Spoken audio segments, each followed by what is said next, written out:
नमस्कार दोस्तों, welcome to Sambhav Education. This is Aryan Shukla. दोस्तों, आज की क्लास में हम जीके के इंपॉर्टेंट क्वेश्चन डिस्कस करेंगे। ये सभी क्वेश्चन बीएड प्रवेश परीक्षाओं में पूछे हुए क्वेश्चन हैं। आप लोग क्लास को ध्यान से देखिएगा। इसी प्रकार के क्वेश्चन बीएड प्रवेश परीक्षा में पूछे जाते हैं। एंड क्लास के अंत में बताइए कि आपके कितने क्वेश्चन राइट निकले। जो क्वेश्चन आए उसे आप लोग कॉपी में नोट डाउन कीजिएगा। सबसे पहले क्लास को लाइक करिए, अपने फ्रेंड ग्रुप सभी जगह शेयर कर दीजिए ताकि ज़्यादा से ज़्यादा लोग जुड़ सकें। और जो फ्रेंड इस चैनल पर नए हैं वो चैनल को सब्सक्राइब करेंगे, बेल आइकन को प्रेस कीजिए ताकि सभी नोटिफिकेशन आप तक पहुंच सकें। दोस्तों चलिए शुरू करते हैं आज की क्लास। फर्स्ट के लिए आंसर करिए। क्वेश्चन है, तिरुचिरापल्ली किस नदी के किनारे स्थित है? आपको बताना है तिरुचिरापल्ली किस नदी के किनारे स्थित है। ऑप्शन दिए गए हैं। ऑप्शन इस प्रकार है। Option number 1 Kaveri, option number b Jhelum, option number c Ganga या ऑप्शन नंबर डी ब्रह्मपुत्र। चलिए आंसर करिए, बताइएगा तिरुचिरापल्ली किस नदी के किनारे स्थित है। पहली बात तो आप लोग याद रखिएगा, तिरुचिरापल्ली ये दोस्तों तमिलनाडु का शहर है। अब बताइएगा ये किस नदी के किनारे स्थित है। सभी लोग आंसर करिए। Very good. Right answer option number A होगा, Kaveri. Yes, option number A correct answer है दोस्तों। तमिलनाडु का शहर तिरुचिरापल्ली कावेरी नदी के किनारे स्थित है, इसलिए option number A correct answer होगा। जिसने भी क्वेश्चन नंबर फर्स्ट का ऑप्शन नंबर ए दिया है उनका राइट आंसर है। Very good. अगला क्वेश्चन देखते हैं। क्वेश्चन नंबर 2 के लिए आंसर करिए। ये क्वेश्चन दोस्तों आपके एग्जाम में कई बार इसी प्रकार से पूछा हुआ क्वेश्चन है, इम्पॉर्टेंट है। आप लोग ध्यान से आंसर करिएगा। आपको बताना है भारत का सबसे लंबा बांध कौन सा है। बताइएगा भारत का सबसे लंबा डैम कौन सा है। ऑप्शन दिए गए हैं, ध्यान से ऑप्शन पढ़िए, उसके बाद ही आंसर करिएगा। ये क्वेश्चन आपके एग्जाम में कई बार इसी प्रकार से पूछा हुआ क्वेश्चन है। इसका राइट आंसर क्या होगा देखिएगा। इसका correct answer option number B होगा, हीराकुंड बांध। Yes, option number B correct answer है। अगर आपसे एग्जाम में पूछा जाए भारत का सबसे लंबा बांध कौन सा है तो याद रखिएगा हीराकुंड बांध। यह क्वेश्चन एग्जाम में पूछा जाता है। हीराकुंड बांध ये कहाँ पर है तो ये दोस्तों ओडिशा में है। और ये किस नदी पर है तो ये महानदी पर स्थित है। चलिए क्वेश्चन नंबर 2 का ऑप्शन नंबर भी करेक्ट आंसर है। भारत का सबसे लंबा बांध हीराकुंड बांध है। आगे बढ़ते हैं। अब आंसर करिए क्वेश्चन नंबर 3 के लिए। आपको बताना है मेलघाट टाइगर रिजर्व ये किस राज्य में स्थित है। बताइएगा मेलघाट टाइगर रिजर्व भारत के किस राज्य में स्थित है। ऑप्शन नंबर ए पश्चिम बंगाल में, option number B Uttar Pradesh में, ऑप्शन नंबर सी राजस्थान में या ऑप्शन नंबर डी महाराष्ट्र में। आपको बताना है मेलघाट टाइगर रिजर्व किस राज्य में स्थित है। इसका right answer option number D होगा, महाराष्ट्र में। Yes, option number D correct answer है दोस्तों। मेलघाट टाइगर रिजर्व महाराष्ट्र में स्थित है, इसलिए option number D correct answer है। जिसने भी क्वेश्चन नंबर 3 का ऑप्शन नंबर डी दिया है उनका राइट आंसर है। Very good. इसी प्रकार से आप लोग आंसर करिएगा। बहुत अच्छे दोस्तों। आगे बढ़ते हैं। क्वेश्चन नंबर 4 के लिए आंसर करिए। ये भी इम्पॉर्टेंट क्वेश्चन है। ये भी क्वेश्चन आपके एग्जाम में कई बार इसी प्रकार से पूछा गया है, इम्पॉर्टेंट क्वेश्चन है। आपको बताना है रामकृष्ण मिशन की स्थापना किसने की थी। देखिए यहाँ पर आपसे पूछा गया है रामकृष्ण मिशन की स्थापना कब हुई थी। अगर आपसे पूछा जाता रामकृष्ण मिशन की स्थापना किसने की थी तो याद रखिएगा स्वामी विवेकानंद ने। दोस्तों रामकृष्ण ये स्वामी विवेकानंद के गुरु थे। स्वामी विवेकानंद ने रामकृष्ण मिशन की स्थापना की थी। अब आप लोग बताइएगा कब की थी। चलिए क्वेश्चन नंबर 4 के लिए आंसर करिए। Very good. इसका right answer option number D होगा 1897 में। Yes, option number D correct answer है। 1897 में रामकृष्ण मिशन की स्थापना स्वामी विवेकानंद ने की थी, इसलिए option number D correct answer होगा। चलिए क्वेश्चन नंबर 4 का option number D correct answer है। Very good. अगला क्वेश्चन देखते हैं। अब आंसर करिए क्वेश्चन नंबर 5 के लिए। आपको बताना है पुस्तक लाइफ डिवाइन के लेखक कौन है। बताइएगा पुस्तक लाइफ डिवाइन के लेखक कौन है।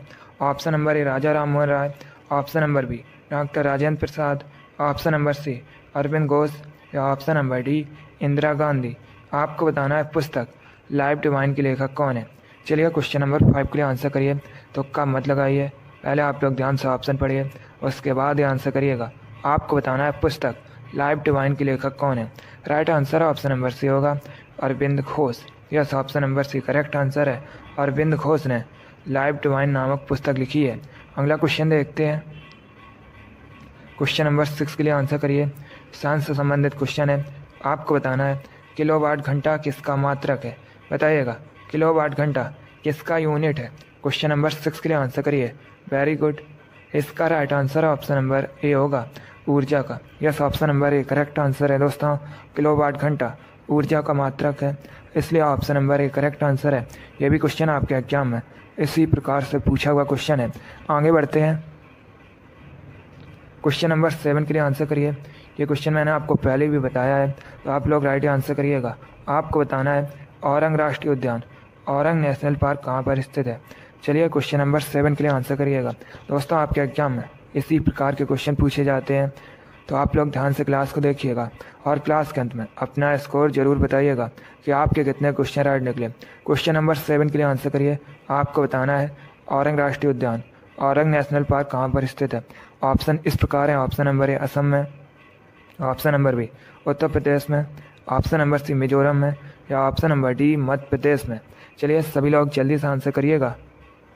गुड, इसका right answer option number A होगा, असम में स्थित है। Yes, option number A correct answer है दोस्तों। औरंग राष्ट्रीय उद्यान असम में स्थित है, इसलिए option number A correct answer होगा। अब देखिए दोस्तों, अगर आपसे पूछा जाए मानस अभ्यारण्य कहाँ पर है, तो ये भी असम में स्थित है। काजीरंगा राष्ट्रीय उद्यान ये भी असम में स्थित है, असम की राजधानी दिसपुर है। एक क्वेश्चन और एग्जाम में पूछा जाता है भारत में सबसे अधिक चाय का उत्पादन कहाँ पर होता है, तो याद रखिएगा भारत में सबसे अधिक चाय का उत्पादन असम में होता है। चलिए क्वेश्चन नंबर 7 का option number A correct answer है। वर्तमान में असम के मुख्यमंत्री हेमंत बिस्वा शर्मा हैं। अगला क्वेश्चन देखते हैं, क्वेश्चन नंबर 8 के लिए आंसर करिए। अब आपको बताना है हर्षवर्धन किससे हार गए थे, बताइएगा हर्षवर्धन किससे हार गए थे। दोस्तों एक क्वेश्चन पूछा जाता है कि रत्नावली के लेखक कौन है, या प्रियदर्शिका के लेखक कौन है, और नागानंद के लेखक कौन है। तो याद रखिएगा इन सभी के लेखक हर्षवर्धन है। अब आपको बताना है हर्षवर्धन किससे हार गए थे। यह भी अच्छा क्वेश्चन है, हिस्ट्री संबंधित क्वेश्चन है, इम्पॉर्टेंट है। इसका right answer option number B होगा, पुलकेशिन द्वितीय से। Yes, option number B correct answer है दोस्तों। हर्षवर्धन पुलकेशिन द्वितीय से हार गए थे, इसलिए option number B correct answer होगा। अगला क्वेश्चन देखते हैं, क्वेश्चन नंबर 9 के लिए आंसर करिए। आपको बताना है वाल्मीकि राष्ट्रीय उद्यान कहाँ पर है, बताइएगा वाल्मीकि नेशनल पार्क कहाँ पर स्थित है। ऑप्शन नंबर ए बिहार में, option number B Andhra Pradesh में, ऑप्शन नंबर सी उत्तर प्रदेश में, या ऑप्शन नंबर डी उत्तराखंड में। आपको बताना है वाल्मीकि नेशनल पार्क कहाँ पर स्थित है। जिसने अभी लाइक नहीं किया एक बार लाइक करिए और इसे ज़्यादा से ज़्यादा शेयर कर दीजिएगा। जो फ्रेंड इस चैनल पर नए हैं वो चैनल को सब्सक्राइब करेंगे, बेल आइकन को प्रेस कीजिए ताकि सभी नोटिफिकेशन आप तक पहुंच सकें। देखिए डेली आपके एग्जाम के लिए स्पेशल क्लास होती है, तो आप लोग डेली क्लास को ज्वाइन कीजिएगा। चलिए आंसर करिए क्वेश्चन नंबर 9 के लिए। आपको बताना है वाल्मीकि राष्ट्रीय उद्यान कहाँ पर स्थित है। इसका right answer option number A होगा, बिहार में। Yes, option number A correct answer है दोस्तों। वाल्मीकि राष्ट्रीय उद्यान बिहार में स्थित है। आगे बढ़ते हैं, क्वेश्चन नंबर 10 के लिए आंसर करिए। आपको बताना है हमारे शरीर में विटामिन सी की कमी से कौन सा रोग होता है, बताइएगा विटामिन सी की कमी से होने वाला रोग कौन सा है। ऑप्शन दिए गए हैं, ध्यान से ऑप्शंस पढ़िए उसके बाद ही आंसर करिए। आपको बताना है शरीर में विटामिन सी की कमी से कौन सा रोग होता है। इसका right answer option number B होगा, scurvy. Yes, option number B correct answer है दोस्तों। स्कर्वी विटामिन सी की कमी से होने वाला रोग है, इसलिए option number B correct answer है। विटामिन सी मुख्यतः हमें दोस्तों खट्टे फलों से प्राप्त होती है। अब देखिएगा एक क्वेश्चन और एग्जाम में पूछा जाता है कि विटामिन सी का केमिकल नेम क्या है, तो याद रखिएगा विटामिन सी का केमिकल नेम, रासायनिक नाम एस्कॉर्बिक एसिड होता है। चलिए क्वेश्चन नंबर 10 का option number B correct answer है, विटामिन सी की कमी से स्कर्वी रोग होता है। आगे बढ़ते हैं, क्वेश्चन नंबर 11 के लिए आंसर करिए। अब आपको बताना है पंच सिद्धांतिका के लेखक कौन है। ये भी इम्पोर्टेंट क्वेश्चन है, अच्छा क्वेश्चन है, बताइएगा पंच सिद्धांतिका के लेखक कौन है। इसका right answer option number A होगा, Varahamihira. Yes, option number A correct answer है दोस्तों। पंच सिद्धांतिका के रचयिता वराहमिहिर है, इसलिए option number A correct answer होगा। अगला क्वेश्चन देखते हैं, क्वेश्चन नंबर 12 के लिए आंसर करिए। आपको बताना है सतकोसिया टाइगर रिजर्व ये कहाँ पर स्थित है, बताइएगा सतकोसिया टाइगर रिजर्व कहाँ पर स्थित है? ऑप्शन नंबर ए मध्य प्रदेश में, ऑप्शन नंबर बी राजस्थान में, ऑप्शन नंबर सी उड़ीसा में या option number D Uttar Pradesh में। आपको बताना है सतकोसिया टाइगर रिजर्व ये कहाँ पर स्थित है। इसका right answer option number C होगा, उड़ीसा में। Yes, option number C correct answer है दोस्तों। सतकोसिया टाइगर रिजर्व उड़ीसा में स्थित है, इसलिए option number C correct answer है। आपके एग्जाम में क्वेश्चन पूछा गया था चिल्का झील कहाँ पर है, तो ये भी दोस्तों उड़ीसा में स्थित है। आगे बढ़ते हैं, क्वेश्चन नंबर 13 के लिए आंसर करिए। आपको बताना है छत्तीसगढ़ के वर्तमान में मुख्यमंत्री कौन है, बताइएगा। वर्तमान में छत्तीसगढ़ के चीफ मिनिस्टर कौन है? Option number A Bhupesh Baghel, option number B Uddhav Thackeray, option number C Ashok Gehlot या option number D Yogi Adityanath. आपको बताना है वर्तमान में छत्तीसगढ़ के मुख्यमंत्री कौन है। इसका right answer option number A होगा, Bhupesh Baghel. Yes, option number A correct answer है। भूपेश बघेल वर्तमान में छत्तीसगढ़ के मुख्यमंत्री हैं। अब अगर हम ऑप्शंस की बात करें, अशोक गहलोत ये वर्तमान में दोस्तों राजस्थान के मुख्यमंत्री हैं। योगी आदित्यनाथ ये वर्तमान में उत्तर प्रदेश के मुख्यमंत्री हैं। आगे बढ़ते हैं, क्वेश्चन नंबर 14 के लिए आंसर करिए। आपको बताना है निम्नलिखित में से थाईलैंड की राजधानी क्या है, बताइएगा। थाईलैंड की कैपिटल कौन सी है?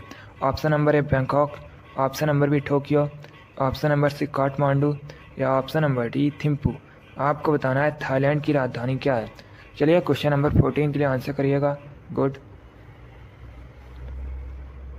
इसका right answer option number A होगा, Bangkok. Yes, option number A correct answer है दोस्तों। बैंकॉक थाईलैंड की राजधानी है, इसलिए option number A correct answer है।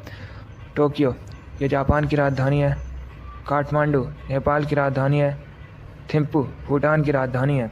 तो आप लोग इनके बारे में याद रखिएगा, यहाँ से आपके एग्जाम में क्वेश्चन पूछे जा सकते हैं। बैंकॉक थाईलैंड की कैपिटल है, राजधानी है। अगला क्वेश्चन देखते हैं,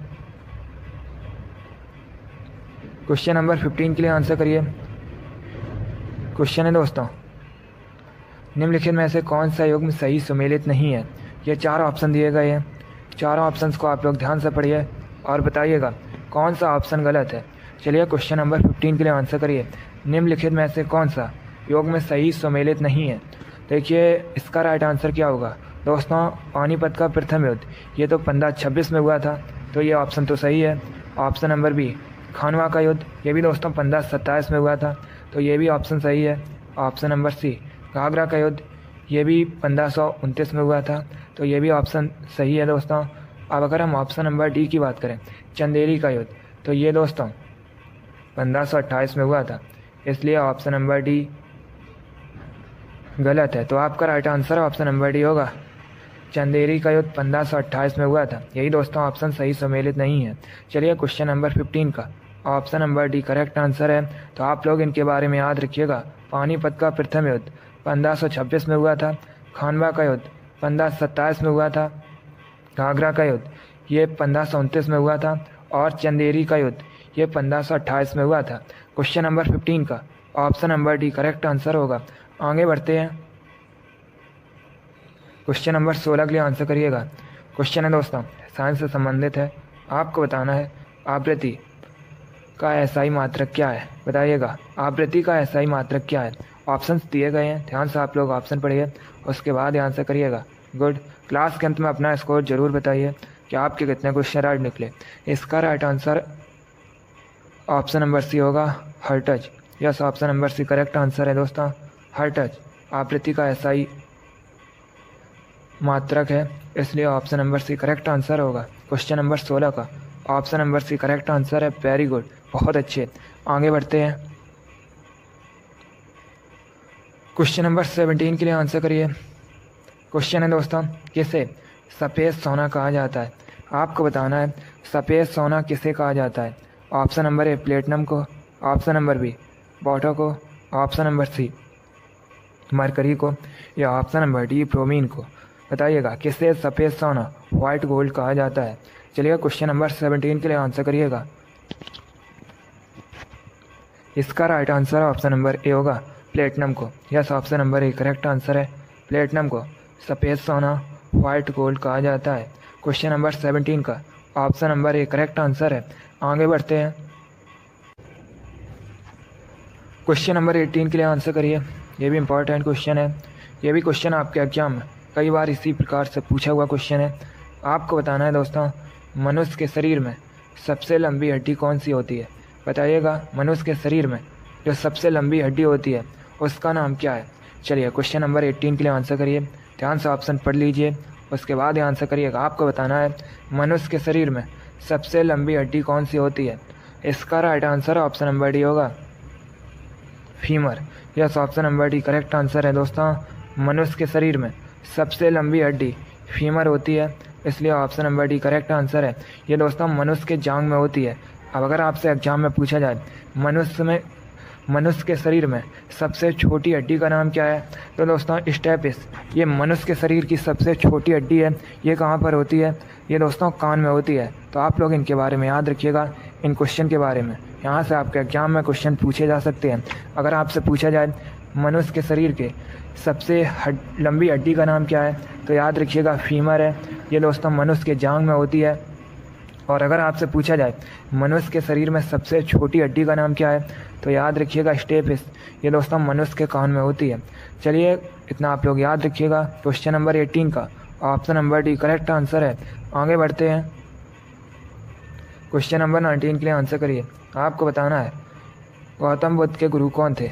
गौतम बुद्ध, इन्होंने दोस्तों बौद्ध धर्म की स्थापना की थी। अब आपको बताना है गौतम बुद्ध के गुरु कौन थे? एक क्वेश्चन आपके एग्जाम में पूछा गया था कि बौद्ध धर्म को ग्रहण करने वाली पहली महिला कौन थी? तो याद रखिएगा गौतमी दोस्तों बौद्ध धर्म को ग्रहण करने वाली पहली महिला थी। अब यहाँ पर आप लोग आंसर करिए। आपको बताना है गौतम बुद्ध के गुरु कौन थे? Right answer option number C होगा, Alara Kalama. Yes, option number C correct answer है, आलार कलाम। ये गौतम बुद्ध के गुरु थे। क्वेश्चन नंबर 19 का option number C correct answer है। आगे बढ़ते हैं, क्वेश्चन नंबर 20 के लिए आंसर करिए। क्वेश्चन है दोस्तों, प्रमुख लोक कला साथिया का संबंध किस राज्य से है? आपको बताना है साथिया, ये दोस्तों प्रमुख लोक कला है, इसका संबंध किस राज्य से है? ऑप्शन नंबर ए महाराष्ट्र से, ऑप्शन नंबर बी बिहार से, ऑप्शन नंबर सी झारखंड से, या ऑप्शन नंबर डी गुजरात से। तो इसका राइट आंसर क्या होगा? Correct answer option number D होगा, गुजरात से। Yes, option number D correct answer है। प्रमुख लोक कला साथिया का संबंध गुजरात से है। आगे बढ़ते हैं, क्वेश्चन नंबर 21 के लिए आंसर करिए। आपको बताना है वनस्पति विज्ञान का पिता किसे कहा जाता है? चलिए क्वेश्चन नंबर 21 के लिए आंसर करिएगा। बताइएगा वनस्पति विज्ञान का पिता किसे कहा जाता है? गुड, इसका right answer option number D होगा, Theophrastus. Yes, option number D correct answer है। थियोफ्रेस्टस को वनस्पति विज्ञान का पिता या वनस्पति विज्ञान का जनक कहा जाता है। क्वेश्चन नंबर 21 का option number D correct answer होगा। आगे बढ़ते हैं, अब आंसर करिए क्वेश्चन नंबर 22 के लिए। आपको बताना है वर्तमान में हरियाणा के मुख्यमंत्री कौन है? बताइएगा वर्तमान में हरियाणा के मुख्यमंत्री कौन है? सभी लोग आंसर करिए क्वेश्चन नंबर 22 के लिए। गुड, इसका राइट आंसर होगा option number B, Manohar Lal Khattar. Yes, option number B correct answer है दोस्तों, मनोहर लाल खट्टर। ये वर्तमान में हरियाणा के चीफ मिनिस्टर हैं, इसलिए option number B correct answer होगा। शिवराज सिंह चौहान, ये दोस्तों वर्तमान में मध्य प्रदेश के मुख्यमंत्री हैं। पुष्कर सिंह धामी, ये वर्तमान में उत्तराखंड के मुख्यमंत्री हैं। और योगी आदित्यनाथ, अभी मैंने आपको बताया था, ये उत्तर प्रदेश के मुख्यमंत्री हैं। क्वेश्चन नंबर 22 का option number B correct answer है, हरियाणा के वर्तमान में मुख्यमंत्री मनोहर लाल खट्टर है। आगे बढ़ते हैं, क्वेश्चन नंबर 23 के लिए आंसर करिए। कंप्यूटर से संबंधित क्वेश्चन है। आपको बताना है दोस्तों CPU का फुल फॉर्म क्या होता है? सभी लोग इसका आंसर क्लास खत्म होने के बाद कमेंट बॉक्स में दीजिएगा। आपको बताना है CPU इसका फुल फॉर्म क्या होता है? इसका आंसर आप लोग क्लास खत्म होने के बाद दीजिएगा। आगे बढ़ते हैं, क्वेश्चन नंबर 24 के लिए आंसर करिए। अब आपको बताना है कामाख्या देवी मंदिर भारत के किस राज्य में स्थित है? यह भी क्वेश्चन आपके एग्जाम में पूछा हुआ क्वेश्चन है, इसी प्रकार से पूछा गया था। आपको बताना है कामाख्या देवी टेम्पल, कामाख्या देवी मंदिर, ये कहाँ पर स्थित है? ऑप्शन नंबर ए झारखंड में, ऑप्शन नंबर बी पंजाब में, ऑप्शन नंबर सी अरुणाचल प्रदेश में, या ऑप्शन नंबर डी असम में। गुड, इसका right answer option number D होगा, असम में। Yes, option number D correct answer है। कामाख्या देवी मंदिर असम में स्थित है। आगे बढ़ते हैं, आज का लास्ट क्वेश्चन आपके सामने है। क्वेश्चन है दोस्तों निम्न में से किस झील का संबंध आंध्र प्रदेश से है? चलिए क्वेश्चन नंबर 25 के लिए आंसर करिए। आपको बताना है निम्न में से कौन सी झील आंध्र प्रदेश में स्थित है। ऑप्शन नंबर ए चिल्का झील, ऑप्शन नंबर बी लोनार झील, ऑप्शन नंबर सी कोलेरू झील या ऑप्शन नंबर डी राजसमंद झील। चलिए सभी लोग क्वेश्चन नंबर 25 के लिए आंसर करिएगा। देखिए दोस्तों, चिल्का झील ये कहाँ पर स्थित है?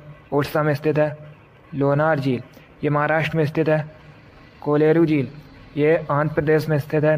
राजसमंद झील राजस्थान में स्थित है। तो राइट आंसर क्या होगा? ऑप्शन नंबर सी कोलेरू झील आंध्र प्रदेश में स्थित है। चलिए क्वेश्चन नंबर 25 का option number C correct answer है। वेरी गुड, बहुत अच्छे दोस्तों, गुड।